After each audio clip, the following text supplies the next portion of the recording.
నెల్లూరు జిల్లాలోని గూడూరు మంగళపూర్ రోడ్డులో ఉన్నటువంటి శ్రీనివాస మైన్స్లోని వివాదాలు చోటు చేసుకున్నాయి. దీనికి సంబంధించిన విలేకరుల సమావేశంలో మైనింగ్కు సంబంధించినటువంటి ప్రశాంత్ రెడ్డి మాట్లాడుతూ శ్రీనివాస మైన్స్ మీద వచ్చిన అక్రమ మైనింగ్ ఆరోపణలు పూర్తిగా అవాస్తవమని, నిలువ ఉండే క్వార్టర్స్నే తరలిస్తున్నామని తెలియజేశారు.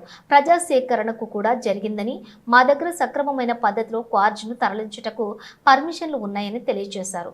కొంతమంది వచ్చి సిబ్బందిని బెదిరిస్తూ మైనింగ్ ఆపేయాలని గత కొంతకాలంగా ఇబ్బంది పెడుతున్నారని పోలీసులకు కూడా సమాచారం ఇచ్చామని తెలియజేశారు. స్టాక్ పర్మిట్స్ కూడా ఉన్నాయి, ఎల్ఓఐ కూడా వచ్చింది, పబ్లిక్ హియరింగ్ కూడా పెట్టుకున్నాం 2 ఫిబ్రవరి 14, 2024లో. అయితే అప్పుడు స్టార్ట్ చేసినప్పుడు కూడా గతంలో కూడా విజయభాస్కర్ అనే వ్యక్తి వచ్చి స్టాఫ్ని అందరినీ బెదిరించి మైన్ నాది అనుకుంటూ నన్ను కూడా బెదిరించి మైన్ వదిలిపెట్టిపోవాలని, దానివల్ల అప్పుడు 8-9 మంత్స్ కూడా క్లోజ్ ఉండే మైన్. అప్పుడు కంప్లైంట్ కూడా ఇవ్వడం జరిగింది ఎస్ఐ గారు. సో అప్పుడు మళ్ళీ తర్వాత ఇప్పుడు 8-9 మంత్స్ తర్వాత మళ్ళీ స్టార్ట్ చేసినాం.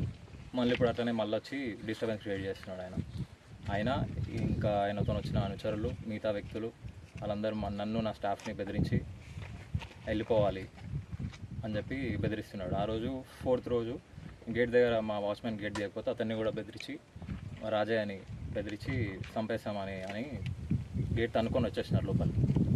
దానిపైన కంప్లైంట్ కూడా ఇవ్వడం జరిగింది. ఆయన దగ్గర ఏమైనా ప్రూఫ్స్ ఉంటే లీగల్గా పోవాలి కానీ ఇలా వచ్చి ఇబ్బంది పెట్టడం కరెక్ట్ కాదు. అది ఇంకోటి, ఇలా రోజు ఈ గతంలో 2 వీక్స్ నుంచి స్టార్ట్ చేసినాము. రోజు ఇదే విధంగా ఆయన కాకపోతే ఆయన అనుచరులు ప్రతిసారి ఇదే ఊరికే ఇబ్బంది పెట్టడము, మైండ్లోకి రావడము, చోరుకొని ఇక్కడ నుంచి వచ్చి ఇబ్బంది పెట్టడము, అలా చేస్తున్నారు. పని చేయనీయకుండా అలా చేస్తున్నారు. 9 మంత్స్ నుంచి మైన్ కూడా క్లోజ్ ఉండే. అప్పుడు 9 మంత్స్ ఎవరైతే మా మైన్ పైన ఆధారపడి ఉన్న లేబర్ ఉన్నారో వాళ్ళ జీవనాధారం కోల్పోయారు. దానివల్ల ఇప్పుడు మళ్ళీ ఓపెన్ చేస్తే ఇప్పుడు కూడా అదే డిస్టర్బెన్స్ మళ్ళీ కంటిన్యూ చేస్తున్నారు. దానిపైన మేము కంప్లైంట్ కూడా ఇవ్వడం జరిగింది. సిఎస్ఆర్తో కూడా మాట్లాడినాము. దానిపైన చర్యలు తీసుకుంటారని కోరుకుంటున్నాను.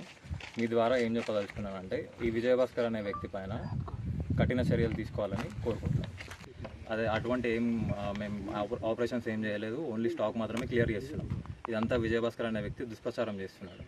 ఇప్పుడు గ్రామస్తులు కూడా ఈరోజు వాళ్ళ కార్యక్రమంలో పాల్గొన్నారు. స్థానికులు వాళ్ళ ఆరోపణ ఏంటంటే బ్లాస్టింగ్స్ వల్ల పశువులు ఇబ్బంది పడుతున్నాయి అనేది. గ్రామాల్లో చెన్నూరు ఊర్లో కూడా శబ్దాలు వినిపిస్తూ మాకు క్లియర్గా తెలుస్తుంది. ట్రాఫిక్ వాహనాలు వెళ్ళడం కానీ, ఇక్కడ నుండి మెటీరియల్ తీసుకుంటూ బ్లాస్టింగ్ చేయడం కానీ అన్నీ కూడా వినిపిస్తున్నాయని స్థానికులు కూడా కొంతమంది అక్కడ ఆరోపిస్తున్నారు. మేము అలాంటివి ఏం చేయలేదు, ఓన్లీ స్టాక్ మాత్రమే క్లియర్ చేస్తున్నాము. అదంతా ఈ విజయభాస్కర్ వల్ల ఇది ఆయన అలిగేషన్స్ పెడుతున్నాడు, దుష్ప్రచారం చేస్తున్నాడు. ఓకే, వాటాదారుల మధ్య వివాదం పక్కన పెడితే మీ మైన్కి ఎటువంటి అనుమతులు లేవు, పర్యావరణ అనుమతులు లేకుండా బ్లాస్టింగ్ పర్మిషన్ వచ్చింది. ఇది ఎల్లో ఆ రోజు గేటు మా సార్ వాళ్ళు చెప్పిన తీనని నేను అంటే చంపేస్తాము, ముందు గేట్ దిగి నేను విజయభాస్కర్ని వస్తున్నానని చెప్పి ఎదురు